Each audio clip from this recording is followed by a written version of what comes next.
ദിവസം നമ്മൾ ക്ലാസ് എടുത്തു നിൽക്കുന്നത്, ഞാൻ ഒന്നുകൂടി ഇതുവരെ എടുത്തതിന്റെ ഒരു രത്ന ചുരുക്കം ആദ്യം പറഞ്ഞോട്ടെ. ക്ലാസ് എടുത്തത് നമ്മള് ആദ്യത്തെ ജനറൽ എസ് എന്ന് പറഞ്ഞിട്ട് ഇപ്പോൾ 5ാമത്തെ എസ്സയിൽ വന്നു നിൽക്കുകയാണ്. ജനറൽ ക്ലാസ് 5ാമത്തെ ജനറൽ ക്ലാസ്സിൽ വന്നു നിൽക്കുകയാണ്. അതിന്റെ നോട്ട്സ് അതത് സമയം മിനി സിസ്റ്റർ നമുക്ക് എത്തിച്ചുകൊണ്ടിരിക്കുന്നുണ്ട്. കൃത്യമായിട്ടും ഇന്നും ക്ലാസ് എടുക്കാനുള്ള ആ 5ാമത്തെ എസ്സയുടെ 5ാമത്തെ ക്ലാസിന്റെ തുടർച്ച, കണ്ടിന്യൂവേഷൻ ഇന്നും നമ്മൾ കേൾക്കാൻ പോവുകയാണ് ആദ്യം. അത് കൂടാതെ PPC നമുക്ക് അനുവദിച്ചു തന്ന ഒരു നോട്ടുമുണ്ട്. ആ നോട്ടിൽ നിന്ന് ഒപ്പം ക്ലാസ് തുടങ്ങിയിട്ടുണ്ട്. അതിന്റെ ആരംഭ ഭാഗങ്ങൾ കടന്നിട്ട് ഇപ്പോൾ 5ഓളം പേജ് കടന്നു ചെന്നിട്ടുണ്ട്. ഇന്നത്തെ ഇതേപോലെയുള്ള ജനറൽ ക്ലാസ് കഴിഞ്ഞ ഉടൻ വീണ്ടും ആ നോട്ടിലേക്ക് നമ്മൾ തിരിച്ചു പോകും. കർത്താവിന് സ്തോത്രം. നോട്ട്സിനെ കുറിച്ചിട്ട് ഒരു വാക്ക്. 5ാമത്തെ എസ്സയിൽ പറഞ്ഞത് കർത്താവിന്റെ മരണം, പുനരുദ്ധാനം, 2ാമത്തെ വരവ്. സത്യത്തിൽ ഈ മരണവും പുനരുദ്ധാനവും 2ാം വരവും ഒക്കെ മറ്റു ചില പേപ്പറുകളിൽ നമ്മൾ പഠിക്കുന്നുണ്ടാകും. പ്രത്യേകിച്ച് ഓർക്കേണ്ടത്, കർത്താവിന്റെ മരണത്തെ കുറിച്ച് എക്സ്പ്ലനേഷൻ തരികയല്ല, അതുപോലെ പുനരുദ്ധാനവും 2ാം വരവും എന്ത്, എങ്ങനെ, എവിടെ നടക്കും, അതിന്റെ വിശദീകരണമല്ല. ആ കർത്താവിന്റെ മരണം വഴി കർത്താവ് നമ്മെ പഠിപ്പിച്ചത് എന്താണ്, കർത്താവിന്റെ പുനരുദ്ധാനം വഴി കർത്താവ് നമ്മെ പഠിപ്പിച്ചത് എന്താണ്, കർത്താവിന്റെ 2ാം വരവിലൂടെ നാം പഠിച്ചെടുക്കുന്നത് എന്താണ്, ഇങ്ങനെയുള്ള കാര്യങ്ങൾ. അതായത് കർത്താവ് പഠിപ്പിക്കുന്ന ചില പഠിപ്പിക്കലുകളെ കുറിച്ച് മാത്രമാണ് നമ്മൾ കേൾക്കുന്നത്. കർത്താവിന്റെ മരണത്തെക്കുറിച്ചും കർത്താവിന്റെ പീഡയെ കുറിച്ചും ഒക്കെ നമുക്ക് ഒത്തിരി പറയാനുണ്ട്. അതുപോലെ ക്രൂശിലെ 7 മൊഴികൾ നമ്മൾ കേട്ടപ്പോൾ ആ 7 മൊഴികൾ എന്ത് എന്നതിനേക്കാൾ ഉപരി ആ മൊഴികളിലൂടെ കർത്താവ് എന്ത് നമുക്ക് കൺവേ ചെയ്തു, എന്ത് നമ്മളിലേക്ക് കർത്താവ് കൈമാറി, എന്ത് നമ്മെ പഠിപ്പിച്ചു, അതാണ് നമ്മൾ പഠിക്കാൻ ശ്രമിക്കുന്നത്. അതുകൊണ്ട് നമ്മുടെ വിഷയത്തിന്റെ ആ ടോൺ അനുസരിച്ചാണ് നമ്മൾ ഈ വിഷയങ്ങളെയൊക്കെ നമ്മൾ പഠിക്കാൻ വഴിയാക്കുന്നത്. അങ്ങനെയാണെന്നൊന്ന് ഓർക്കുക. ഞാൻ നിങ്ങൾക്ക് ഇന്ന് അയച്ചു തന്ന നോട്ട്സിൽ ഇങ്ങനെ എഴുതിയിട്ടുണ്ട്: 5ാമത്തെ എസ്സേ, അതിന്റെ തുടർച്ച, കണ്ടിന്യൂവേഷൻ, യേശുവിന്റെ മരണം, പുനരുദ്ധാനം, 2ാമത്തെ വരവ് എന്നിവയെ കുറിച്ചുള്ള ചില അധിക കാര്യങ്ങൾ. നമ്മൾ സാധാരണ പറയില്ലേ അഡീഷണൽ നോട്ട്സ്. സംശയം പക്ഷേ നോട്ട് ഷാജി ബ്രദർക്ക് ഇട്ടുണ്ടാവില്ല, ജോബ്സ് ഒരാൾക്ക് ഇട്ടുണ്ടാവുള്ളൂ. അതെ, ഓക്കെ ഓക്കെ, ശരി ശരി ശരി. മറ്റെല്ലാവർക്കും ഇട്ടുണ്ട്. ഇപ്പോ ഒരു ഫോൺ ഓപ്പൺ ആക്കിയാൽ ഷാജി ബ്രദറിനെ അതൊപ്പം വായിച്ചുകൊണ്ടിരിക്കാം. 2 ഫോണിൽ ഒരെണ്ണം ഓപ്പൺ ആക്കിയാൽ നോട്ട്സും കൂടെ വായിച്ചുകൊണ്ടിരിക്കാം. യേശുവിന്റെ മരണം, പുനരുദ്ധാനം, 2ാമത്തെ വരവ് നമ്മൾ അങ്ങനെ പറഞ്ഞല്ലോ. അത് കഴിഞ്ഞ ദിവസത്തെ ക്ലാസ്സിൽ യേശുവിന്റെ മരണം എന്ത്, മരണം നമ്മെ പഠിപ്പിക്കുന്നത് എന്ത്, പുനരുദ്ധാനം നമ്മെ പഠിപ്പിക്കുന്നത് എന്ത്, 2ാം വരവ് നമ്മെ പഠിപ്പിക്കുന്നത് എന്ത്, പ്രത്യേകിച്ചും ഒരു ആത്മനിറവ് അനുഭവിക്കാൻ കഴിഞ്ഞ ചില ചിന്തകളായിരുന്നു 5ാമത്തെ എസ്സയിൽ നമ്മൾ കഴിഞ്ഞ ക്ലാസ്സിൽ. ഞാൻ എന്റെ വ്യക്തിപരമായ ഒരു അഭിപ്രായത്തിൽ പറയുകയാണ്, തീർച്ചയായിട്ടും ഒരു ആത്മസുഖം അനുഭവം ആ ക്ലാസ് എടുക്കുന്ന സമയത്ത് അനുഭവിക്കാൻ സാധിച്ചു. അതിന്റെ കണ്ടിന്യൂവേഷനാണ് നമ്മൾ ഇന്ന് കേൾക്കാൻ പോകുന്നത്. എന്ന് പറഞ്ഞാൽ യേശുവിന്റെ മരണത്തെ കുറിച്ച് നമ്മൾ പറഞ്ഞു, യേശുവിന്റെ മരണം നമ്മെ പഠിപ്പിച്ച കാര്യങ്ങൾ നമ്മൾ പഠിച്ചു, ഒപ്പം അതിന്റെ റെഫറൻസും കൂടെ നമ്മൾ അതിൽ എഴുതി വെച്ചു. ഇന്ന് പറയുന്നതിൽ റെഫറൻസ് ഇല്ല, കാരണം നമ്മൾ ആ നേരത്തെ കണ്ട എസ്സയുടെ അവസാനിപ്പിക്കാനുള്ള ഒരു കൺക്ലൂഷൻ എന്നുള്ള നിലയ്ക്കാണ് ചില കാര്യങ്ങൾ ഇങ്ങനെ സെറ്റ് ചെയ്ത് പറയുന്നത്. യേശുവിന്റെ മരണം നമ്മെ പഠിപ്പിക്കുന്നത് പ്രധാനമായിട്ട് 3 കാര്യമാണ്. അവിടെയും 3 കാര്യം പറഞ്ഞിട്ടുണ്ട്. 1 പ്രായശ്ചിത്തം, 2 വീണ്ടെടുപ്പ്, 3 അനുരഞ്ജനം. എന്തു പ്രായശ്ചിത്തമാണ് അതവിടെ പറഞ്ഞിട്ടുണ്ട്. യേശുവിന്റെ മരണം മനുഷ്യരാശിയുടെ പാപങ്ങൾക്കുള്ള പ്രായശ്ചിത്തം. കർത്താവ് പാപം ചെയ്തിട്ടല്ല കർത്താവ് പ്രായശ്ചിത്തം ചെയ്തേ. ലോക മനുഷ്യൻ പലപ്പോഴും പ്രായശ്ചിത്തം ചെയ്യുന്നത്, ഞാനും നിങ്ങളും പ്രായശ്ചിത്തം ചെയ്യുന്നത് നമ്മൾ പാപം ചെയ്യുമ്പോഴാണ്. സ്കൂളിലെ ഒരു കുട്ടി, സ്കൂളിൽ പഠിക്കുന്ന ഒരു കുട്ടി പ്രായശ്ചിത്തമായി ഇന്നത് ചെയ്യണമെന്ന് ഒരു ശിക്ഷ പ്രധാനാധ്യാപകൻ കൊടുക്കുന്നത് അവൻ ചെയ്ത കുറ്റത്തിനാണ് അവന്റെ പ്രായശ്ചിത്തം.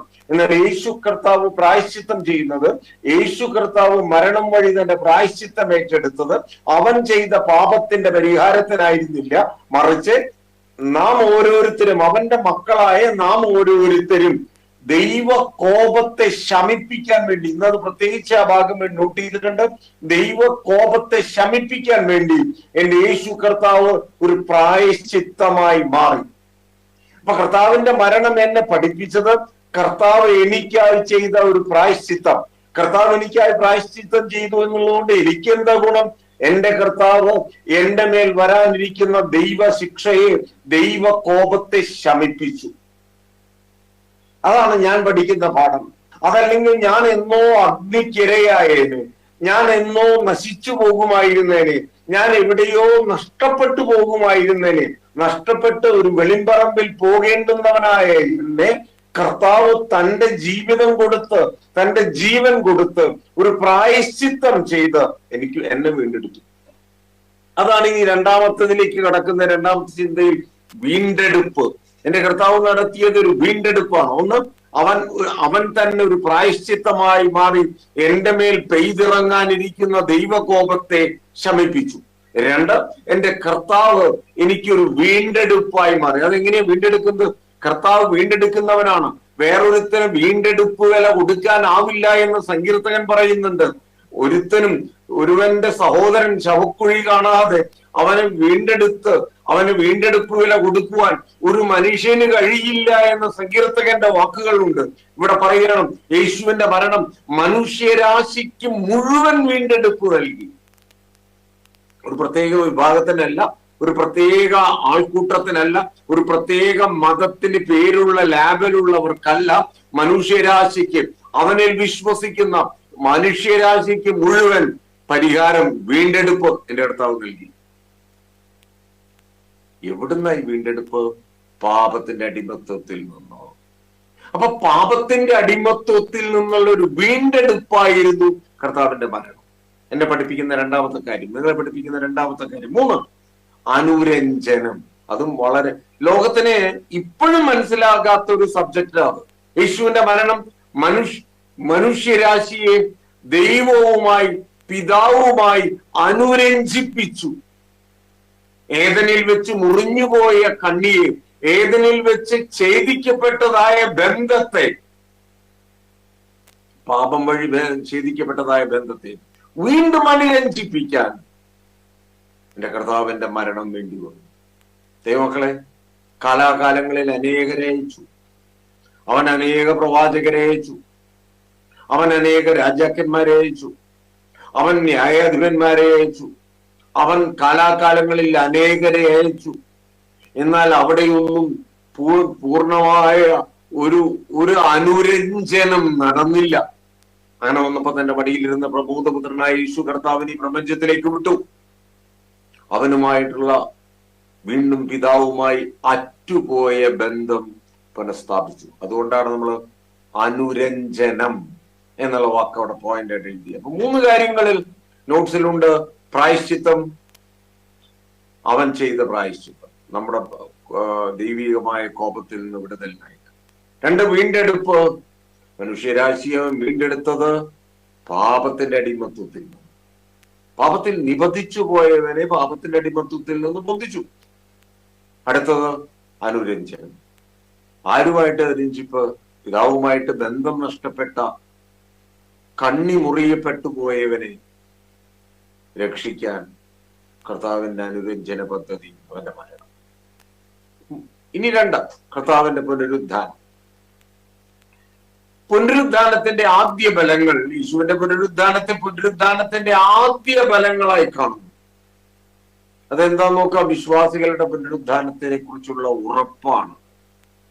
ദൈവമക്കളെ, വിശ്വാസിയായ ഓരോരുത്തരും, യേശുവിന് മാത്രമല്ല പുനരുദ്ധാനം, അവനിൽ വിശ്വസിക്കുന്ന, അവനിലൂടെ ജീവൻ പ്രാപിക്കുന്ന ഓരോരുത്തരും ഒരു പുനരുദ്ധാനമുണ്ട്. ഹല്ലേലൂയ.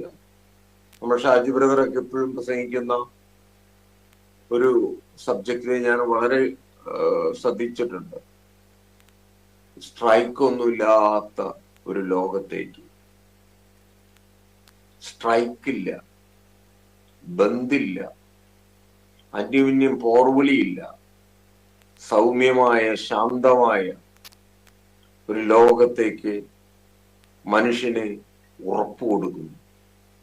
കർത്താവിന്റെ പുനരുദ്ധാനം വഴി മനുഷ്യനുണ്ടായത് ഓരോ മനുഷ്യനും ഇതുപോലൊരു പുനരുദ്ധാനം ഉണ്ട്.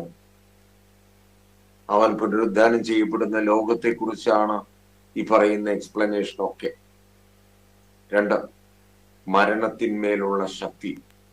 യേശുവിന്റെ പുനരുദ്ധാനം മരണത്തിനും പാതാളത്തിനും ശവക്കുഴിക്കും മേലുള്ള അവന്റെ ശക്തി പ്രകടമാക്കുന്നു. പറഞ്ഞത് ഞാൻ ഒന്ന് വിശദീകരിച്ചോട്ടെ. കർത്താവ് പുനരുദ്ധാനം കർത്താവിന്റെ മരണത്തിന്മേലുള്ള ഒരു ജയമായിരുന്നു.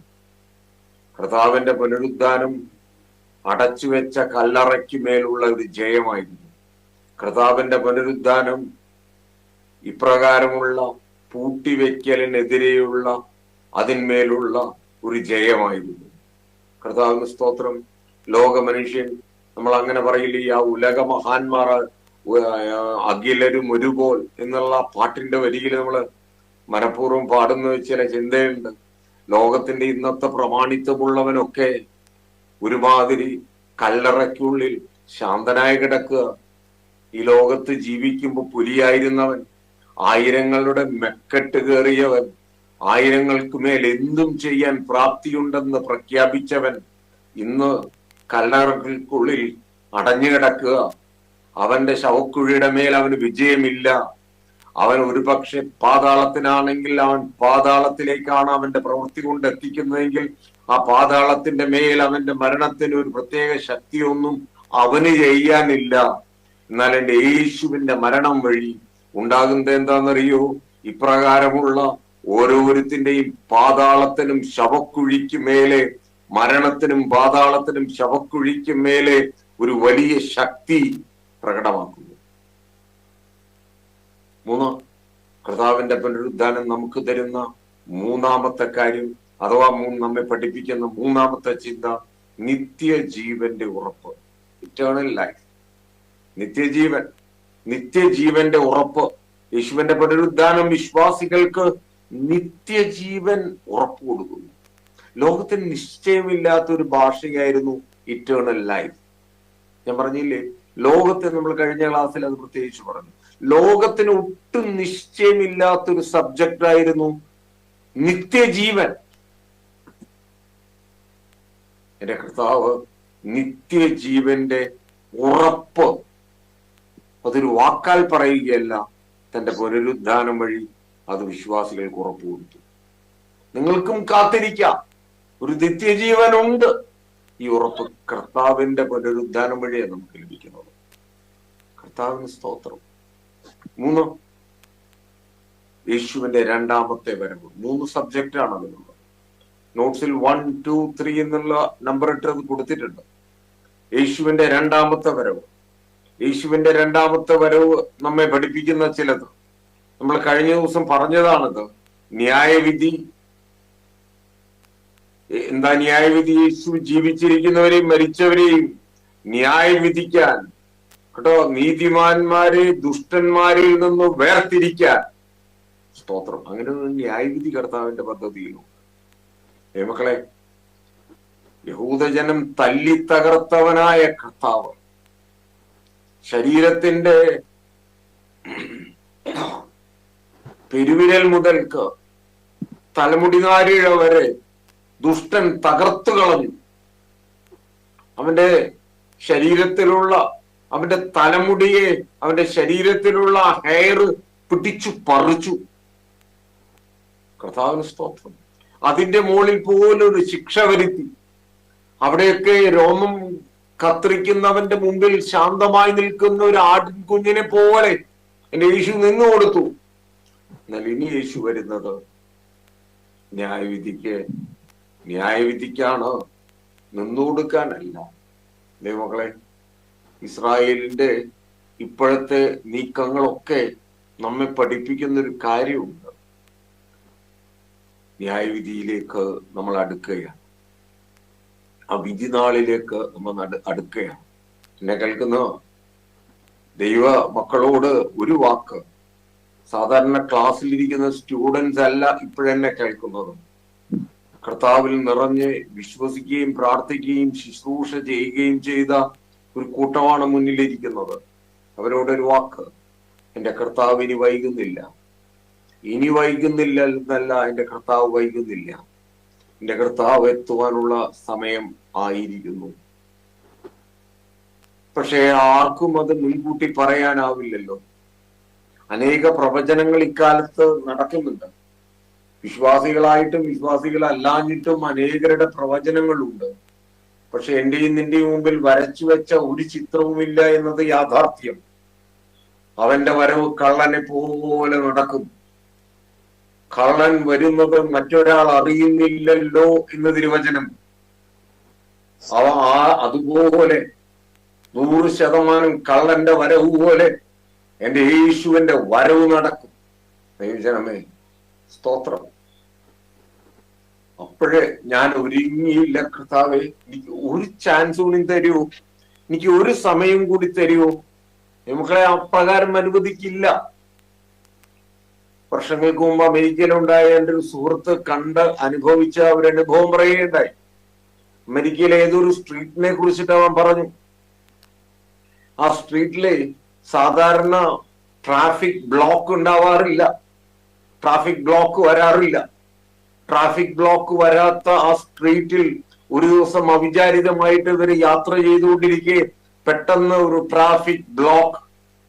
4, 5, 6, 7 വരികളിലെ ട്രാഫിക് വാഹനങ്ങൾ വന്നിട്ട് ജാമായി.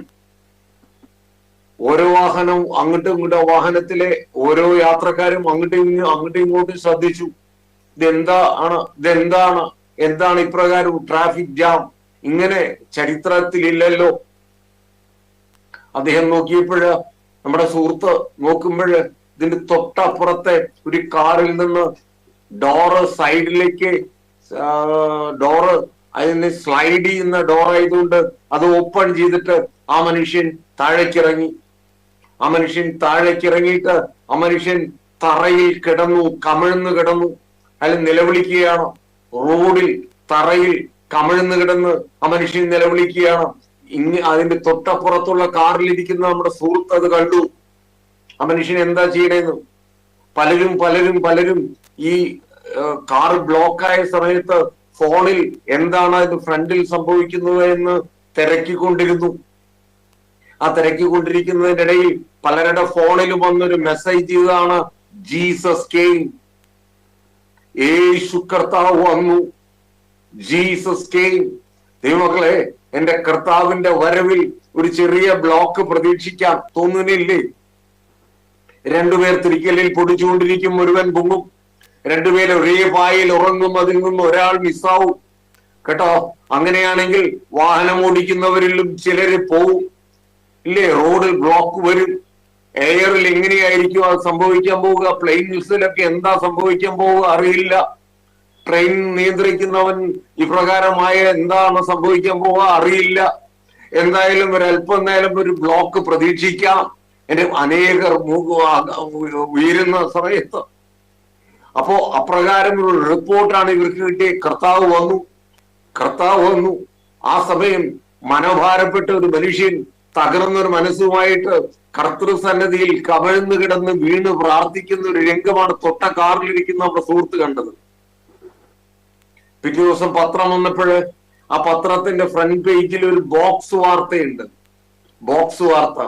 ആ ബോക്സ് വാർത്തയുടെ പേര് ജീസസ് കെയിം എന്നാണ്. കർത്താവ് വന്നു എന്നായിരുന്നു ആ വാർത്ത. ആ വാർത്തയിൽ പ്രത്യേകിച്ച് പറയുന്നുണ്ട്, ഇങ്ങനെ ഇന്നലെ കഴിഞ്ഞ ദിവസം ഞാൻ യാത്ര ചെയ്യുന്ന സമയത്ത് ഇപ്രകാരം റോഡ് ബ്ലോക്കിൽ വെച്ച് എനിക്കൊരു മെസ്സേജ് കിട്ടി, യേശു കർത്താവ് വന്നു എന്ന്. കർത്താവേ, ഞാൻ ഒരുങ്ങിയിട്ടില്ല, ഞാൻ ഒരു നിമിഷം കൂടെ ഒരുങ്ങുവാൻ നീ എന്നെ അനുവദിക്കുമോ? ഒരു നിമിഷം നീ വന്നിട്ട് ഒരു നിമിഷം നീ എനിക്ക് ചാൻസ് തന്നാൽ ചിലത് നിന്റെ സന്നദ്ധിയിൽ താഴ്ന്നു വീണ് പറയാനുണ്ട്. അത് നീ ഒന്ന് കേൾക്കണം നിന്റെ വരവിന്റെ തൊട്ട് മുമ്പ് എന്ന് അദ്ദേഹത്തിന്റെ ഒരു അനുഭവം എഴുതിയിരിക്കുക ആ ലേഖന ബോക്സിൽ.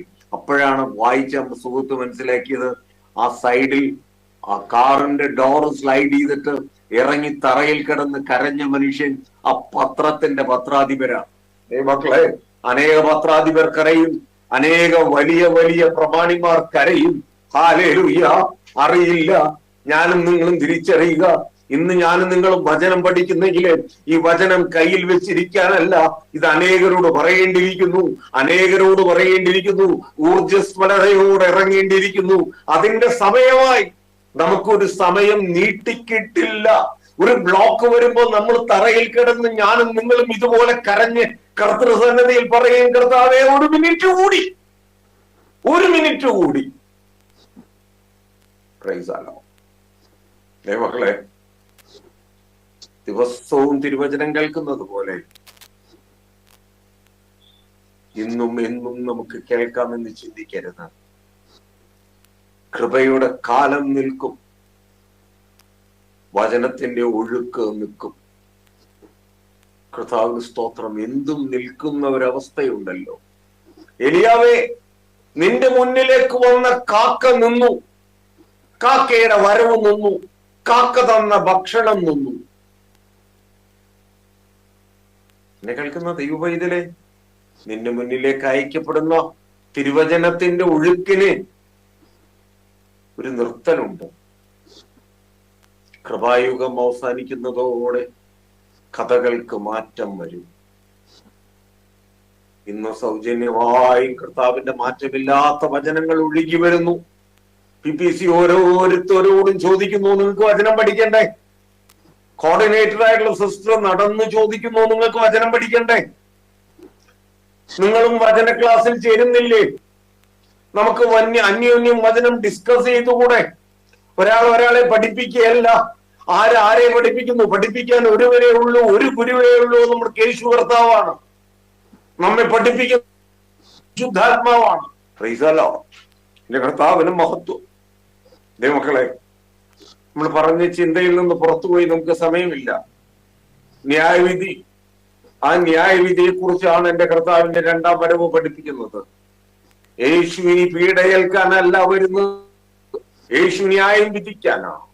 യേശുവിന്റെ ന്യായവിധി എങ്ങനെയാകുമെന്നും യേശുവിന്റെ ന്യായത്തിന്റെ ന്യായപീഠങ്ങൾ എങ്ങനെയായിരിക്കുമെന്നും വലിയ പുസ്തകങ്ങൾ തുറക്കപ്പെടുന്ന എങ്ങനെയാണെന്നും ഒക്കെ നിങ്ങൾ മറ്റു ചില വിഷയങ്ങളിൽ പഠിക്കും. നമ്മൾ പഠിപ്പിക്കപ്പെടുന്ന ചില ചിന്തകൾ മാത്രമേ നമ്മൾ പഠിക്കുന്നുള്ളൂ. എന്റെ കർത്താവിന്റെ രണ്ടാം വരവ് നമ്മെ പഠിപ്പിക്കുന്നത് പുനഃസ്ഥാപനം. ആ വാക്കുകൊണ്ട് അർത്ഥമാക്കുന്നത് യേശുവിന്റെ രണ്ടാം വരവ് സൃഷ്ടിയിൽ പുനഃസ്ഥാപനം കൊണ്ടുവരും. ആ വാക്കൊന്ന് ശ്രദ്ധിക്കണേ. ഭൂമിയെ പുതുക്കുകയും ഒരു പുതിയ ആകാശത്തെ സ്ഥാപിക്കുകയും ചെയ്യും. അടിവരയിടേണ്ട വാക്ക്. ഭൂമിയെ പുതുക്കുകയും ഒരു പുതിയ ആകാശം. Price the Lord. ഹല്ലേലൂയ. ഇതെല്ലാം എന്റെ കർത്താവിന്റെ രണ്ടാം വരവിൽ സംഭവിക്കാനിരിക്കുന്നത്. 3, എന്റെ കർത്താവിന്റെ രണ്ടാം വരവിൽ നിത്യരാജ്യം. നിത്യരാജ്യം എന്നുള്ള വാക്കിൽ ഏറ്റവും ഒരു ഷോർട്ട് വാക്ക് മാത്രം വെച്ചു. എല്ലാറ്റിലും എന്നേക്കും വാഴുന്ന ഒരു നിത്യരാജ്യം യേശു സ്ഥാപിച്ചത് കേട്ടോ. യഹൂദന്മാർ കാത്തിരും യേശു കർത്താവിനെ ഒരു രാജാവായി കാണാൻ അവർ ആഗ്രഹിച്ചു. അവൻ ഇസ്രായേലിനു വേണ്ടി ഒരു രാജ്യം സ്ഥാപിക്കും. അവരെ ആക്രമിച്ചുകൊണ്ടിരിക്കുന്ന പഴയ റോമൻ ഭരണകൂടത്തെ തകർത്ത്, തങ്ങളെ ഉപദ്രവിക്കുന്നവരായ റോമൻ ഭരണാധികാരികളെ തകർത്ത് വളരെ പ്രതീക്ഷയോടെ ഒരു രാജ്യം നിർമ്മിക്കുമെന്ന് കാത്തിരുന്ന യഹൂദൻ അറിയാത്ത, ഇന്നും അംഗീകരിക്കാത്ത ഒരു സത്യം, എന്റെ കർത്താവ് ഹല്ലേലൂയ ഒരു നിത്യരാജ്യം സ്ഥാപിക്കുകയാണ്. എന്നേക്കും അവൻ വാഴുന്ന ഒരു നിത്യരാജ്യം. യേശുവിന്റെ രണ്ടാം വരവിൽ സംഭവിക്കുന്നത് ഇതെല്ലാം. കൺക്ലൂഡ് ചെയ്തോട്ടെ. ഒരനക്കം സ്പീഡ് കൂടിയോ അറിയില്ല. നിയമങ്ങളെ എത്ര പറഞ്ഞാലും തീർക്കാനാകാത്ത ചില ഭാഗങ്ങളായത് ഇന്നത്തെ അതിന്റെ പ്രസക്തി. The relevance of today. ഈ പറയുന്ന കർത്താവിന്റെ മരണം, കർത്താവിന്റെ പുനരുദ്ധാനം, കർത്താവിന്റെ രണ്ടാം വരവ്, അതിൽ ഇന്നത്തെ പ്രസക്തി എന്താണ്? ഒന്ന്, ലക്ഷ്യബോധത്തോടെയും ഉത്തരവാദിത്വത്തോടെയും ജീവിക്കാൻ വിശ്വാസികളെ പ്രോത്സാഹിപ്പിക്കുന്നു. വാക്ക് ശ്രദ്ധിക്കണം, വിശ്വാസികളെ.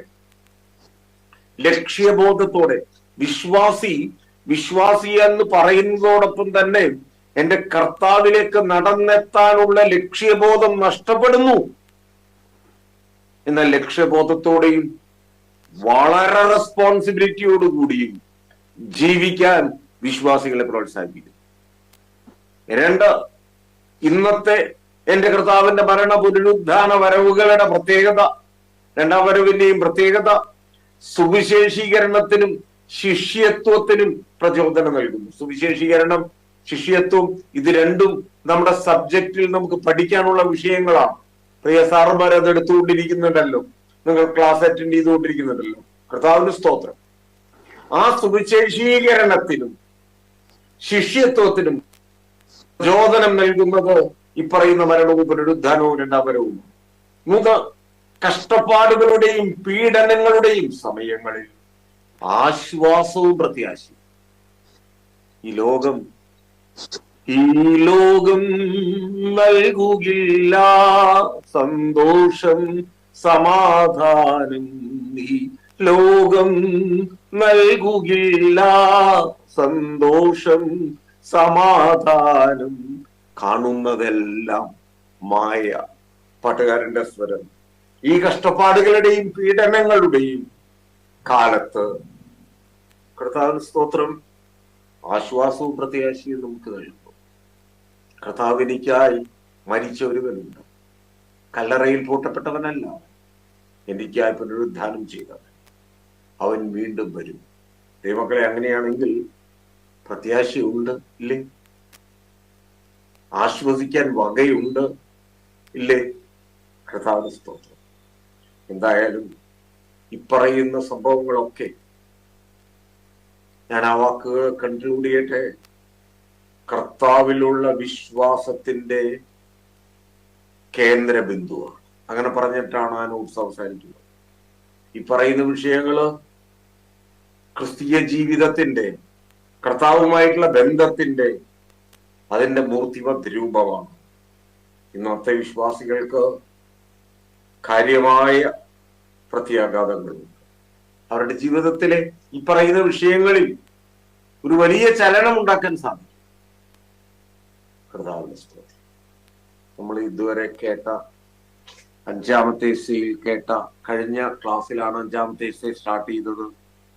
അതിന്റെ ഒരു കൺക്ലൂഷൻ പോലെ ആ എസ്സേ ഒന്ന് പറഞ്ഞ് ചെറുതാക്കാനാണ് ഇന്നത്തെ സമയമെടുത്തത്. നോട്ട്സിൽ എസ്സേ 5 തുടർച്ച എന്ന ഹെഡ്ലൈൻ കാണും. എസ്സേക്ക് മുഴുവൻ കൃത്യമായി നമ്പർ ഉണ്ടാകും. അഥവാ നമ്പർ ഇല്ല എന്ന് നിങ്ങൾക്ക് തോന്നിയിട്ടുണ്ടെങ്കിൽ, ഏതെങ്കിലും പേപ്പറിൽ നമ്പർ ഇല്ലെങ്കിൽ അതൊന്ന് നോക്കി അതിന് നമ്പർ ഇടാൻ ശ്രമിക്കണം. ഏതെങ്കിലും ആർക്കെങ്കിലും ആ ക്ലാസ്സുകളുടെ ആ എസ്സേയുടെ ഒക്കെ രൂപത്തിലോ മറ്റിലോ എന്തെങ്കിലും സംശയം ഉണ്ടെങ്കിൽ ഏതെങ്കിലും തരത്തിലെ നമ്പറിൽ ബന്ധപ്പെടുകയോ എന്തെങ്കിലും ചെയ്യാവുന്നതാണ്. ദൈവമക്കളെ, പഠിപ്പിക്കുന്നവൻ വലിയവനായിട്ടല്ല, നമുക്ക് മുമ്പിൽ വലിയവനായി ഒരുവനേ ഉള്ളൂ. ചെറുതാക്കി പറഞ്ഞതല്ല, സ്വയം താഴ്ന്നു പറഞ്ഞതുമല്ല. ഒരുവനെ വലിയവനുള്ളൂ, ഒരുവനെ ഗുരുവായിട്ടുള്ളൂ. അത് നമ്മുടെ കർത്താവാണ്. സ്തോത്രം. കർത്താവിന് മഹത്വം. വീണ്ടും CPC അയച്ചു തന്ന നോട്ട്സിലേക്ക് വീണ്ടും നമ്മൾ പോവുകയാണ്. അതിന്റെ പേജ് നമ്പർ 5 ഇത് നമ്മൾ പോകുന്നത്. പേജ് നമ്പർ പറയുന്നത് പെട്ടെന്ന് നോട്ട്സ് കയ്യിലുള്ളവർക്ക് ആ നോട്ട്സ് ഒന്ന് എടുക്കാനാണ്. കർത്താവിന് സ്തോത്രം. ഈ നോട്ട്സിൽ 5-ാമത്തെ പേജിൽ കടക്കുമ്പോൾ ആദ്യത്തെ ഒരു വാക്ക് കാലസമ്പൂർണത വന്നപ്പോൾ, അതാണ് ഒരു ഹെഡിങ്, ഒരു വലിയ ഹെഡിങ്. Page number 5. നമ്മൾ 4 പേജാണ് നമുക്ക് തന്ന നോട്ട്സിൽ തീർന്നിരിക്കുന്നത്. അടുത്ത ക്ലാസ്സിൽ തന്ന നോട്ട്സ്, ജനറൽ നോട്ട്സ് ഉണ്ടാവില്ല. തന്ന നോട്ട്സിലൂടെ നമ്മൾ ഇനി അല്പം മുന്നോട്ട് പോകും. അതിന്റെ ഉള്ളിൽ ആവശ്യമായ സ്ഥലത്ത് വിശദീകരണം കുറവുണ്ട് എന്ന് തോന്നുന്ന സ്ഥലത്ത് എക്സ്ട്രാ നോട്ട്സ് നമുക്കുണ്ടാവും. കർത്താവിന് സ്തോത്രം. കാലസമ്പൂർണത വന്നപ്പോൾ, മറ്റു ചില ട്രാൻസ്ലേഷനിൽ കാലം തികഞ്ഞപ്പോ, ഗലാത്യർക്ക് എഴുതിയ ലേഖനം, പൗലോസ് ഗലാത്യ സഭയ്ക്ക് എഴുതിയ ലേഖനത്തിന്റെ 4-ാം അധ്യായത്തിന്റെ 4-ാം തിരുവചനമാണത്. കാലസമ്പൂർണത വന്നപ്പോൾ, കാലസമ്പൂർണ്ണ വന്നപ്പോൾ എന്റെ കർത്താവിന്റെ ജനനം സംഭവിച്ചു എന്നത് ചുരുക്കം നമുക്കത് മനസ്സിലാവും. എന്താണ് ഈ കാലം തികഞ്ഞപ്പോൾ? കാലം തികഞ്ഞപ്പോൾ എന്തോ ഒരു വലിയത് സംഭവിച്ചു. ഈ ലോകത്തിന് അന്നേ വരെ പരിചയമില്ലാത്തൊരു വലിയ സംഭവം ലോക ചരിത്രത്തിൽ സംഭവിച്ചു. അതിനുവേണ്ടി കാലം തികയുക എന്ന് പറയുന്ന ഒരു സംഭവം ഉണ്ടായി. എന്താ ഈ കാലം തികയുക എന്ന് പറഞ്ഞാൽ? യേശു കർത്താവിന് ഈ ലോകത്തേക്ക് വരുവാൻ ദൈവം ഒരു സമയം വെച്ചിരുന്നു. ആ സമയമായി കേട്ടോ. കാലം തികയുക എന്ന് പറഞ്ഞതുകൊണ്ട് അർത്ഥമാക്കുന്നത് സ്വർഗത്തിലെ വലിയവരായ തമ്പുരാൻ അവന്റെ പദ്ധതിയിൽ അവന്റെ മടിയിലിരുന്ന പ്രമോദപുത്രനെ ഈ പ്രപഞ്ചത്തിലേക്ക് അയക്കാൻ സ്വർഗം ഒരു സമയം കണ്ടെത്തിയിരുന്നു. Price the Lord. എല്ലാത്തിനും ഒരു സമയമുണ്ട്. സഭാപ്രസംഗി പറയുന്ന വാക്ക്, എല്ലാത്തിനും ഒരു സമയമുണ്ട്. ഉപരിയായിട്ട് സ്വർഗത്തിലെ വലിയ ദൈവം അവന്റെ പുത്രനായവനെ ഈ പ്രപഞ്ചത്തിലേക്ക് അവന്റെ പദ്ധതി പ്രകാരം ജനിക്കാനും ജീവിക്കാനും മരിക്കാനും ഉയർക്കാനും കർത്താവ് ഒരു സമയം വെച്ചിട്ടുണ്ടായിരുന്നു. ആ സമയത്താണ് കർത്താവ് യേശു കർത്താവിനെ ഈ പ്രപഞ്ചത്തിലേക്ക് അയച്ചത്. ഞാൻ നിങ്ങൾ ഈ പ്രപഞ്ചത്തിൽ വന്നത് ഒരു പക്ഷേ മനുഷ്യന്റെ ബുദ്ധിയിലോ മനുഷ്യന്റെ ചിന്തയിലോ ഒക്കെ വന്ന ചില ചിന്തകളിലൂടെയായിരിക്കാം. എന്നാൽ യേശു കർത്താവ് ഈ ലോകത്തേക്ക് പിറന്നു വീണത് ഏതോ ഒരു മാതാപിതാക്കളുടെ ഹൃദയത്തിൽ വന്ന ചിന്തകളല്ല. അതിന്റെ കാരണമായത് കാലം തികഞ്ഞു എന്നുള്ളതാണ്. കാലം തികഞ്ഞു, കാലസമ്പൂർണത വന്നു. ഒരു മാതാവോ പിതാവോ നിശ്ചയിച്ചതല്ലെന്നർത്ഥം. അവനെ പെറ്റവളായോ ഈ ലോകത്തിന്റെ അപ്പനായിട്ട് ഒരു കൂടെ നിന്നവനോ ഒന്നും തീരുമാനിച്ചതല്ല. ഈ കാലസമ്പൂർണത ദൈവം തീരുമാനിച്ചത്. ഈ കാലസമ്പൂർണത വന്നു, അഥവാ കാലസമ്പൂർണത, കാലം തികഞ്ഞു എന്നൊക്കെ കേൾക്കുന്ന ചില കൺവെൻഷൻ പ്രസംഗങ്ങൾ നമ്മൾ ശ്രദ്ധിച്ചിട്ടുണ്ടാവും. അതിനുള്ളിലേക്ക് ആഴമായ ചിന്തകളും പഠനങ്ങളും ഉണ്ട്. പക്ഷെ നമ്മളുടെ വിഷയത്തിലേക്ക് അത് കടന്നു കയറുന്നില്ല. കാലത്തിന്റെ സമ്പൂർണതയിൽ പിന്നെന്തൊക്കെയാണ് സംഭവിക്കുന്നത്? കാലത്തിന്റെ സമ്പൂർണതയിൽ നോട്ട്സിൽ പ്രത്യേകിച്ച് നോട്ട്സ് ഒരുക്കിയ സാറിന് പ്രത്യേകിച്ച് അദ്ദേഹം ചേർത്തിട്ടുണ്ട്. രാഷ്ട്രീയപരമായിട്ട്, സാംസ്കാരികമായിട്ട്, മതപരമായിട്ട് ചില പശ്ചാത്തലങ്ങൾ ഒന്നായി. രാഷ്ട്രീയ പശ്ചാത്തലങ്ങള്, സാംസ്കാരിക പശ്ചാത്തലങ്ങള്, മതപരമായ പശ്ചാത്തലങ്ങള് അവ ചേർന്നു വന്നു. അതും കാലം തികഞ്ഞപ്പോൾ എന്നുള്ളതിൽ സംഭവിച്ചു. ലോകചരിത്രത്തിൽ സംഭവിച്ചതാണ്. ഒന്ന്, പിതാവാം ദൈവം പ്ലാൻ ചെയ്തു വെച്ച സമയമായി.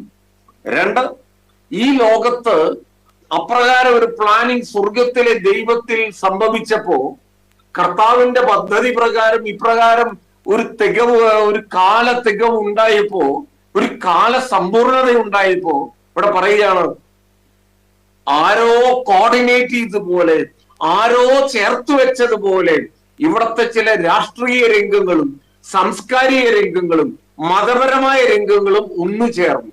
നമുക്ക് മനസ്സിലായല്ലോ. അതാരാ ഒന്നിപ്പിച്ച്? ഈ കാലസമ്പൂർണതയെ ചേർത്ത് വെച്ചവനായവൻ ഈ ഭൂമിയുടെയും അധികാരിയായതുകൊണ്ട്, ഈ ഭൂമിയിലും അധികാരമുള്ളവനായതുകൊണ്ട് അന്നത്തെ രാഷ്ട്രീയം നമുക്കത് നോക്കാം. അന്നത്തെ ചില സാംസ്കാരിക അവസ്ഥകള്, അന്നത്തെ ചില മതപരമായ അവസ്ഥകള്, അതും യേശുവിന്റെ വരവിനു വേണ്ടി ചേർത്ത് വെച്ചു. എല്ലാം ചേർന്നു വന്നു. കാലം തികഞ്ഞപ്പോൾ എന്നുള്ളതിന് ആർത്ഥം കൂടിയുണ്ട്. എന്ന് പറഞ്ഞാൽ രാഷ്ട്രീയ റോമൻ ഭരണം, അന്നത്തെ രാഷ്ട്രീയം റോമൻ ഭരണമാണ്. റോമൻ ഭരണമാണ് അന്നത്തെ ഭരണം. അപ്പൊ അന്നത്തെ രാഷ്ട്രീയം എന്ന് ഉദ്ദേശിക്കുന്നത് റോമൻ ഭരണമാണ്. അന്നത്തെ സാംസ്കാരികം എന്ന് ഉദ്ദേശിക്കുന്നത് അന്ന് ലോകത്തിലെ ഏറ്റവും വലിയ സാംസ്കാരികമായ, നമുക്ക് ഹിസ്റ്ററി പഠിക്കുന്ന കുട്ടികൾക്ക്, കോളേജിൽ സ്കൂളിൽ ഹിസ്റ്ററി പഠിക്കുന്ന കുട്ടികൾക്ക് സിവിലൈസേഷൻസ് എന്ന് പറഞ്ഞിട്ട് ഒരു ചാപ്റ്റർ ഉണ്ട്, ഒരു ബുക്കുണ്ട്, ഹിസ്റ്ററി സിവിലൈസേഷൻസ്, സംസ്കാരങ്ങൾ, ഒരു പുസ്തകമുണ്ട്. ആ സിവിലൈസേഷനിൽ ലോകത്തിൽ ആദ്യം പഠിക്കുന്ന സിവിലൈസേഷൻ നമ്മൾ റോമൻ, ഗ്രീക്ക്, അങ്ങനെയുള്ള സിവിലൈസേഷൻ, ഇന്ത്യൻ സിവിലൈസേഷൻ നമ്മൾ പഠിക്കുന്നുണ്ട്, സിന്ധു ഹാരപ്പൻ സിവിലൈസേഷൻ നമ്മൾ പഠിക്കുന്നുണ്ട്, അതുപോലെ Persian civilization, Assyrian civilization, Sumerian civilization, അങ്ങനെ ലോകത്തിൽ ഒത്തിരി സിവിലൈസേഷൻസ് പഠിക്കുന്നുണ്ട്. അതിൽ ഏറിയ ഭാഗവും പഠിക്കുന്നത് റോമൻ സിവിലൈസേഷനും ഗ്രീക്ക് സിവിലൈസേഷനുമാണ്. ആ സബ്ജക്റ്റിൽ ഹിസ്റ്ററി പഠിക്കുന്ന സ്റ്റുഡൻസ് പഠിക്കുന്നതിൽ ഏറ്റവും കൂടുതൽ റോമൻ സിവിലൈസേഷനും ഗ്രീക്ക് സിവിലൈസേഷനുമാണ്. ആ പേപ്പർ പഠിച്ചവർക്ക് ഈ പറയുന്ന ഭാഗങ്ങൾ മനസ്സിലാക്കാൻ വളരെ എളുപ്പമുണ്ടാകും. എന്ന് പറഞ്ഞാൽ യഹൂദന്മാര്, റോമക്കാര്, ഗ്രീക്കുകാര്, റോമക്കാരാണ് അന്ന് ഭരിക്കുന്നത്, റോമൻ ഭരണമാണ് നടക്കുന്നത്. സാംസ്കാരിക വളർച്ച ഏറ്റവും കൂടുതൽ ഉണ്ടായത് അരിസ്റ്റോട്ടല്, പ്ലേറ്റോ, സോക്രട്ടീസ്, ഇങ്ങനെയുള്ള ഒത്തിരി തത്വജ്ഞാനികളുടെ കാലഘട്ടം ഗ്രീസിലൂടെ കടന്നു.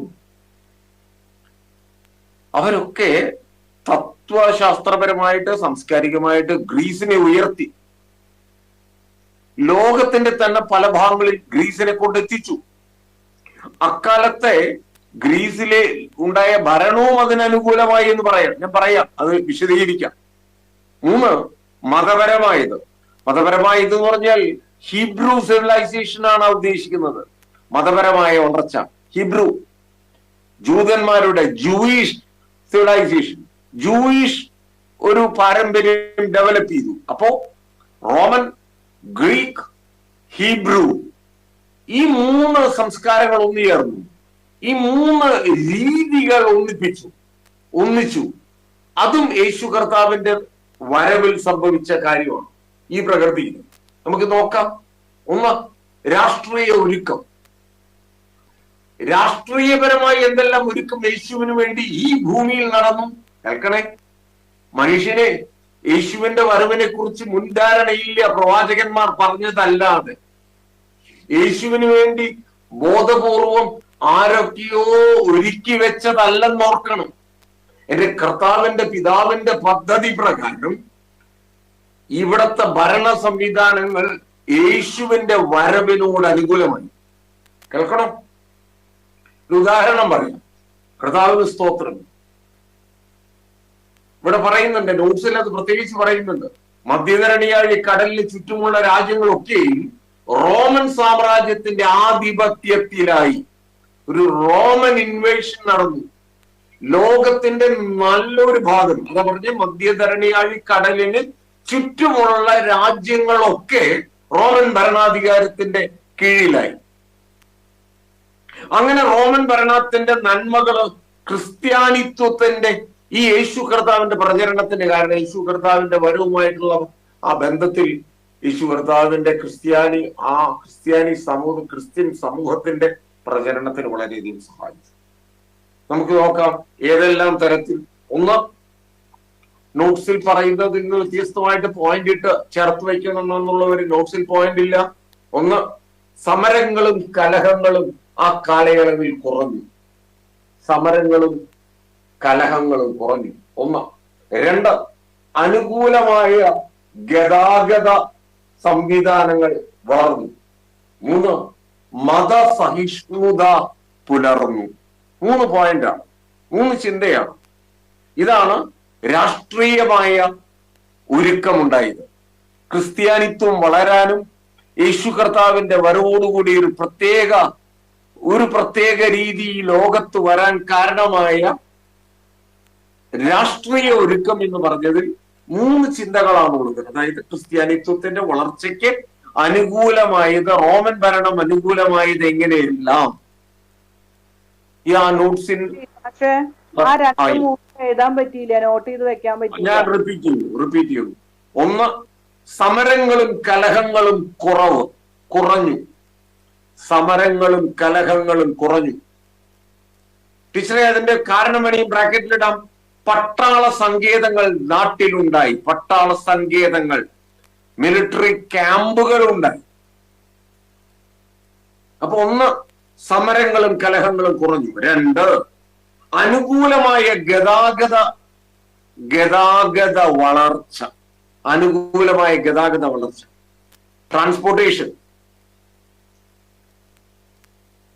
വളരെ ഫേവറബിൾ ആയിട്ടുള്ള ഒരു ട്രാൻസ്പോർട്ടിംഗ് സിസ്റ്റം ഡെവലപ്പ് ചെയ്തു എന്ന് പറഞ്ഞാൽ അതിന് ബ്രാക്കറ്റിൽ എഴുതാം, നേരത്തെ എഴുതിയതുപോലെ റോഡുകളും പാലങ്ങളും ഉണ്ടായി. അപ്പോഴേ ട്രാഫിക് ട്രാൻസ്പോർട്ട് ഡെവലപ്പ് ചെയ്യുള്ളൂ. മൂന്ന്, അപ്പൊ ഒന്ന്, സമരങ്ങളും കലഹങ്ങളും കുറഞ്ഞു, കാരണം പട്ടാള സങ്കേതങ്ങൾ വന്നു. രണ്ട്, അനുകൂല ഗതാഗതം വളർന്നു, ബ്രാക്കറ്റിൽ റോഡുകളും പാലങ്ങളും ഉണ്ടായി. മൂന്ന്, മതസഹിഷ്ണുത നിലനിന്നു.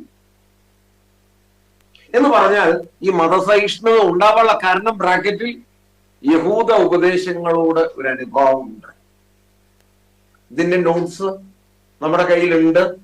ആ നോട്ട്സിന്റെ രത്ന ചുരുക്കം ഒരു 3 പോയിന്റിൽ ഒതുക്കിയതാണ്. കർത്താവിന് സ്തോത്രം. ഒന്ന്, സമരങ്ങളും കലഹങ്ങളും കുറഞ്ഞു. അതിന്റെ കാരണം ഞാൻ ഒറ്റവാക്കിൽ പറഞ്ഞു പോട്ടെ. അതിന്റെ കാരണം പട്ടാള ക്യാമ്പുകള് ഇവർ റോമൻ ഭരണാധികാരികൾ പിടിച്ചെടുത്ത സ്ഥലത്ത് മുഴത്തിന് പട്ടാള ക്യാമ്പുകൾ വന്നു. ഏതു സമയത്തും യുദ്ധമായിരുന്നു. ഏതു സമയത്തും അപ്പുറത്തുള്ള രാജ്യങ്ങളുടെ ആക്രമണത്തെ റോമൻ ഭരണാധികാരികൾ, ശക്തമായ റോമൻ ഭരണാധികാരികൾ ഭയന്നിട്ടുണ്ട്. അതുകൊണ്ട് ഒരു വലിയ സൈന്യം ഈ സാമ്രാജ്യത്തിന്റെ വിവിധ ഭാഗങ്ങളിൽ തമ്പടിച്ചു, ക്യാമ്പ് ചെയ്തു. ഇതാണ് പട്ടാള സങ്കേതങ്ങൾ എന്ന വാക്കുകൊണ്ട് അർത്ഥമാക്കുന്നത്. ഇങ്ങനെ പട്ടാള സങ്കേതങ്ങൾ നാടിന്റെ നാനാഭാഗത്തും സമൃദ്ധിയായിട്ട് ഉണ്ടായപ്പോ നാട്ടിൽ കലാപം കുറഞ്ഞു, നാട്ടിലെ കലഹങ്ങൾ കുറഞ്ഞു, നാട്ടിലെ പ്രതിസന്ധികൾ കുറഞ്ഞു, സമാധാന അന്തരീക്ഷം ഉണ്ടായി. കേട്ടോ, ആരും ഉണ്ടാക്കിയതല്ല, താനേ ഉണ്ടായി. ആ സമാധാന അന്തരീക്ഷം എന്റെ യേശുവിന്റെ വരവിനും ക്രിസ്ത്യാനിത്വത്തിന്റെ വളർച്ചയ്ക്കും സഹായകമായി. മനസ്സിലായിട്ടുണ്ടാവും. കർത്താവ് സ്തോത്രം. നിങ്ങൾക്ക് നോട്ട്സ് റെക്കോർഡ് ചെയ്തുകൊണ്ടിരിക്കുന്നതുകൊണ്ട് നോട്ട്സ് റിപ്പീറ്റ് ചെയ്ത് കേൾക്കാൻ സ്വർഗത്തിലെ വലിയ ദൈവം സഹായിക്കും. അപ്പൊ ഒന്ന്, സമരങ്ങളും കലഹങ്ങളും കുറഞ്ഞു. അതുവഴി ക്രിസ്ത്യാനിത്വവും എന്റെ യേശുവിന്റെ വരവും എപ്രകാരം അത് അനുകൂലമായി, അതാ ഞാൻ പറഞ്ഞ് പട്ടാള ക്യാമ്പുകൾ വഴി. രണ്ട്, അനുകൂലമായ ഗതാഗതത്തിന്റെ വളർച്ച. പഴയ കാലത്ത് ഗതാഗതം ഒരിക്കലും സുഗമമല്ലായിരുന്നു. അതിന്റെ കാരണം എന്താ വെച്ചാൽ റോഡുകളില്ല, സുഗമമായ യാത്രയ്ക്കുള്ള റോഡുകളില്ല. ഈ റോമൻ ഭരണം ഏറ്റവും വലിയ മാറ്റം ഉണ്ടാക്കിയത് റോഡുകളിലാണ്. നല്ല റോഡുകൾ ഉണ്ടായി, യാത്രയ്ക്ക് പറ്റിയ റോഡുകളും യാത്രയ്ക്ക് പറ്റിയ വാഹനങ്ങളും. അതാണല്ലോ ട്രാൻസ്പോർട്ടിംഗ് സിസ്റ്റം. നല്ല വാഹനങ്ങളും നല്ല റോഡുകളും ഉണ്ടായി. മാത്രമല്ല, നദി കുറുകെ കടക്കാൻ അന്ന് ഒരു വഴിയുമില്ല. ഒരു നദിയുടെ ഇക്കരെ വന്നാൽ ട്രാൻസ്പോർട്ടിംഗ് സിസ്റ്റം നിന്നു, ട്രാൻസ്പോർട്ട് നിന്നു, വാഹനം നിന്നു, അപ്പുറത്തോട്ട് കടക്കാൻ വഴിയില്ല. അപ്പുറത്ത് വേറെ വാഹനമാണ്. അതല്ലെങ്കിൽ വെള്ളത്തിലൂടെ കടക്കാനുള്ള ഒരു വാഹനത്തെ മനുഷ്യൻ ഡിപ്പെൻഡ് ചെയ്യണം. എന്നിട്ട് വീണ്ടും അപ്പുറത്തേക്ക് വീണ്ടും വാഹനം ആവശ്യമാണ്. എന്നാൽ ഈ പ്രോബ്ലം സോൾവ് ചെയ്യപ്പെട്ടു. അതിന് കാരണം ഒരു ഫ്രഞ്ച് എഞ്ചിനീയർ ആണെന്നാ പറയുന്നത്. ഒരു ഫ്രഞ്ച് എഞ്ചിനീയർ, അത് ഒരു ചരിത്ര പുസ്തകത്തിൽ വായിച്ച് തുറക്കുന്നു. അദ്ദേഹം ചെലവ് കുറഞ്ഞ ചില പാലങ്ങളെ കുറിച്ച് ലോകത്തിന് അറിവ് കൊടുത്തു. ലോകത്തിന്റെ നാനാഭാഗത്തും അനുകൂലത വരുന്നത് നോക്കണം. പാലങ്ങൾ സമൃദ്ധിയായി, നദികൾക്ക് കുറുകെ പാലങ്ങൾ വന്നപ്പോ വാഹനങ്ങൾ സുഗമമായി യാത്ര ചെയ്യാൻ തുടങ്ങി. വാഹനത്തിൽ നിന്ന് ആരും ഇറങ്ങേണ്ടതില്ല, വാഹനം പാലങ്ങളിലൂടെ യാത്ര ചെയ്യും. ഒരു പക്ഷേ റോമൻ ഭരണത്തിന്റെ ആ യുദ്ധക്കൊതി മൂലമായിരിക്കാം ഒരുപക്ഷെ ഈ പാലങ്ങളും റോഡുകളും ഒക്കെ അവർ തീർത്തത്. പെട്ടെന്ന് സൈന്യത്തിന് എത്തേണ്ടിടത്ത് എത്തുവാൻ, വളരെ വേഗതയിൽ എത്തുവാൻ റോഡുകളും പാലങ്ങളും ഒക്കെ ആവശ്യമാണ്, അതുകൊണ്ടായിരിക്കാം. പക്ഷേ അത് ക്രിസ്ത്യാനിത്വത്തിന്റെ വളർച്ചയ്ക്ക് സഹായകമായി. കർത്താവിന്റെ സ്തോത്രം. മൂന്ന്, മതസഹിഷ്ണുത നിലനിന്നു. അതിന്റെ കാരണം യഹൂദ ഉപദേശങ്ങളോട് ലോകത്തിന് ചില അനുഭാവങ്ങൾ ഉണ്ടായി. അത് ഇന്നും സംഭവിക്കുകയാണ്. യഹൂദ ഉപദേശങ്ങളിലേക്ക് ലോക മതങ്ങളുടെ ശ്രദ്ധ ആകർഷിക്കപ്പെടുക ഇന്ന്. എന്താണ് ഇസ്രായേലിൽ നടക്കുന്നത്, എന്താണ് യഹൂദരിൽ നടക്കുന്നത്, എന്താണ് യഹൂദ ജനം ജയിക്കുന്നത്, എന്താണ് അതിന്റെയൊക്കെ പുറകിലുള്ള രഹസ്യം? ചില യഹൂദ പഠിപ്പിക്കലുകളിലേക്ക് ഇന്ന് ലോകം അന്വേഷിച്ച് നടക്കാൻ തുടങ്ങിയിരിക്കുന്നു. ഇന്നും കർത്താവിന് സ്തോത്രം. അതെന്തിനാ? എന്റെ കർത്താവിന്റെ രണ്ടാമത്തെ വരവിനെ കുറിച്ച് ജനം പഠിക്കണം. ചിലത് അന്ന് എന്റെ കർത്താവിന്റെ ആദ്യ വരവിനെ കുറിച്ച് പഠിക്കാനായിരുന്നു ആ യഹൂദ ഉപദേശങ്ങളോടുള്ള അനുഭവം വന്നത്. എന്നാൽ ഇപ്പോഴേ എന്റെ കർത്താവിന്റെ രണ്ടാമത്തെ വരവിനെ കുറിച്ച് ഈ ലോകം പഠിക്കാൻ വേണ്ടി യഹൂദരുടെ ചില വരികളിലേക്ക് വീണ്ടും ലോകം അന്വേഷിച്ചു പോകാൻ തുടങ്ങി. 3 ചിന്ത.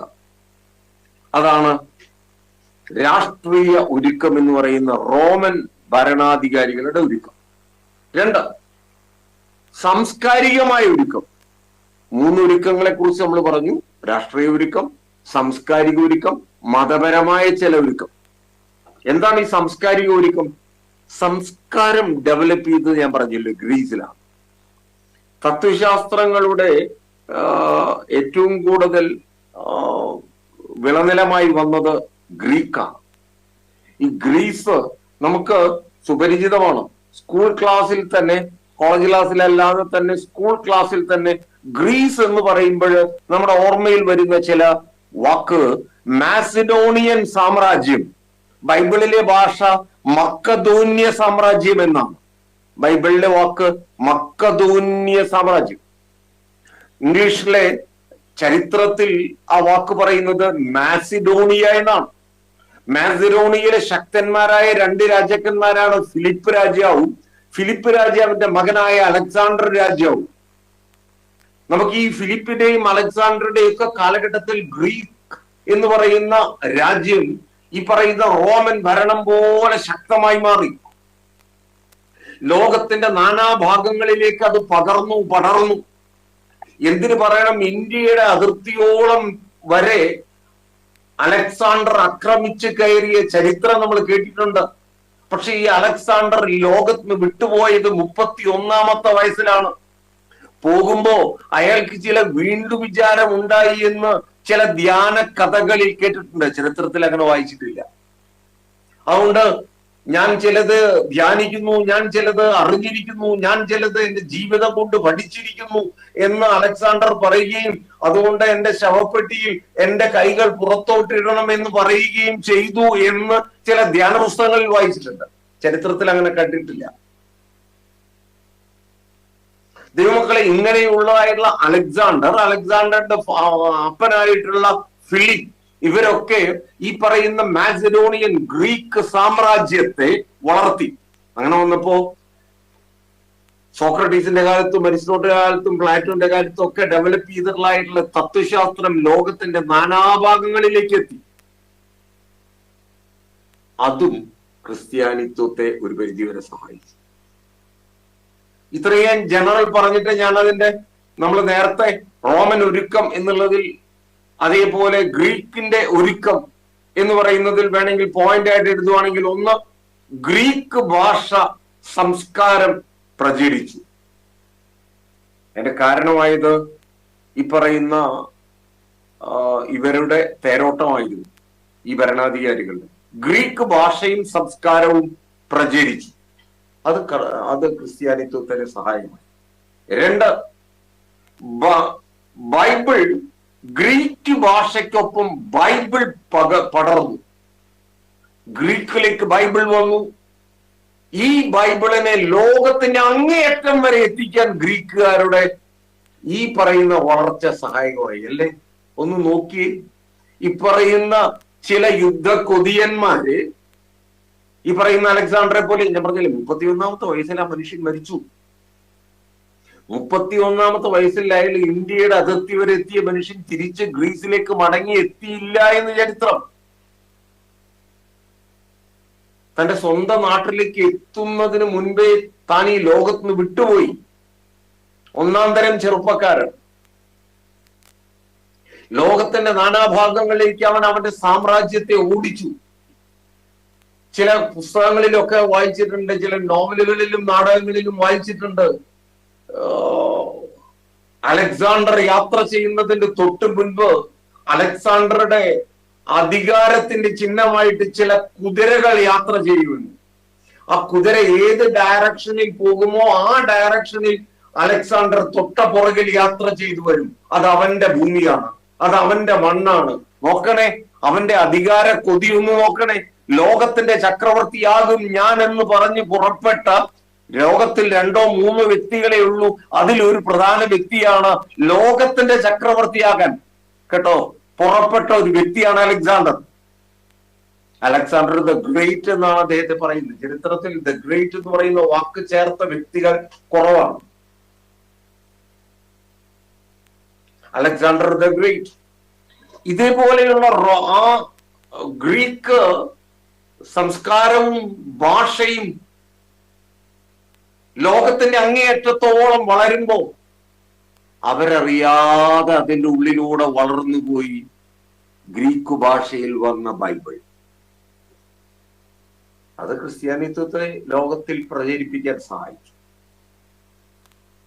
ഇതൊക്കെ ആര് ചേർത്ത് വെച്ചു? സ്വർഗത്തിലെ വലിയ ദൈവം. Price the Lord. 3, ക്രിസ്തുവിനായി ലോകം ഒരുക്കിയതിൽ ഗ്രീക്ക് തത്വശാസ്ത്രത്തിന്റെ പങ്ക്. ഗ്രീക്ക് തത്വശാസ്ത്രത്തെ കുറിച്ച് ഞാൻ പറഞ്ഞു. സോക്രട്ടീസിന്റെ കാലത്തും അരിസ്റ്റോട്ടലിന്റെ കാലത്തും പ്ലാറ്റോന്റെ കാലത്തൊക്കെ ഡെവലപ്പ് ചെയ്തു വന്നൊരു വലിയ തത്വശാസ്ത്രം.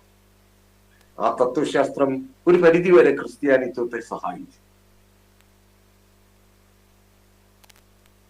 ഞാൻ ആ പോയിന്റ് വീണ്ടും റിപ്പീറ്റ് ചെയ്തോളാം. 4, ലോകം മുഴുക്കെ നിൽക്കുന്ന ഒരു അന്ധകാരം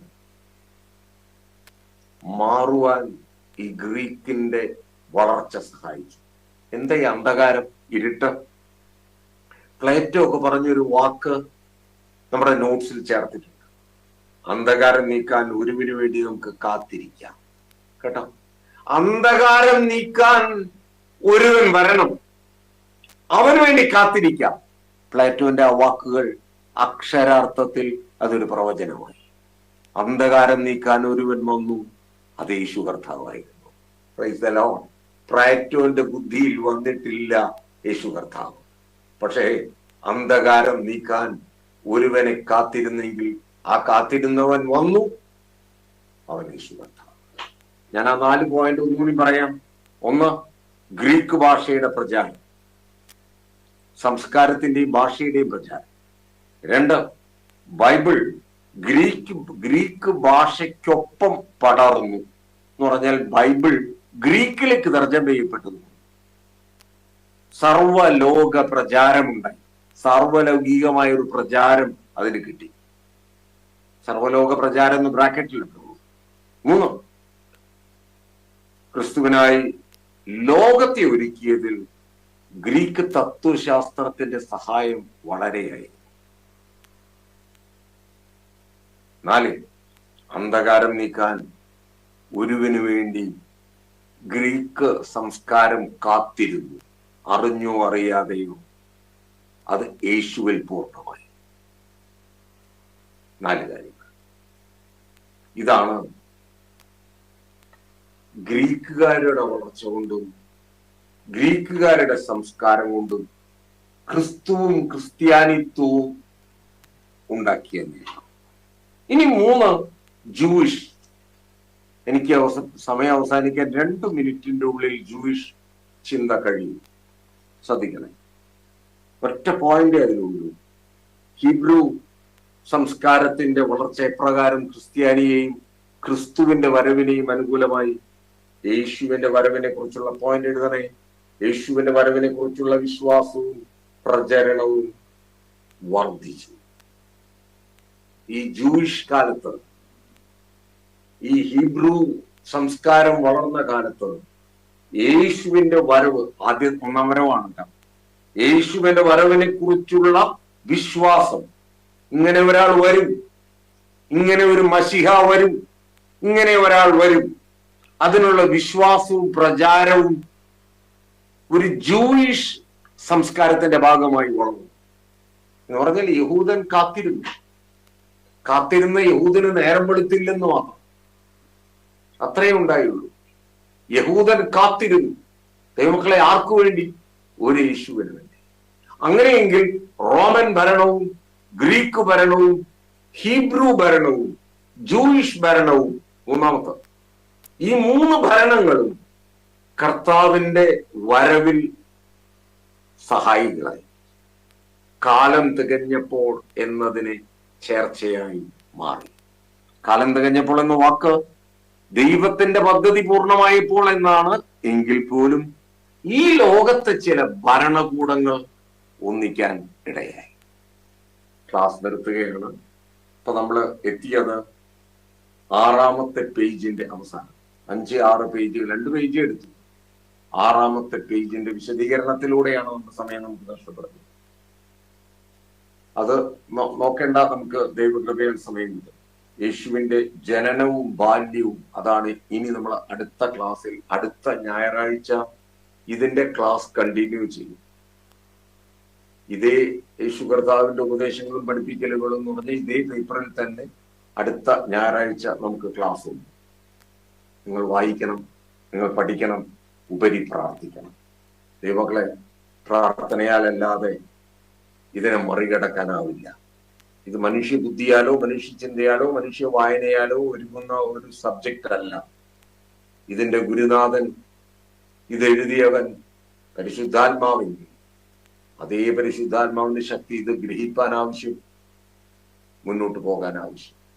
പരിശുദ്ധാത്മാവിൽ വന്നു നിറയണമേ എന്നുള്ള പ്രാർത്ഥന തീർച്ചയായും നമ്മുടെ പ്രാർത്ഥനാ വരികളിൽ ചേരട്ടെ. കേട്ട തിരുവചനത്താൽ സ്വർഗത്തിലെ വലിയ ദൈവം നിറപടിയായി നമ്മെ അനുഗ്രഹിക്കട്ടെ.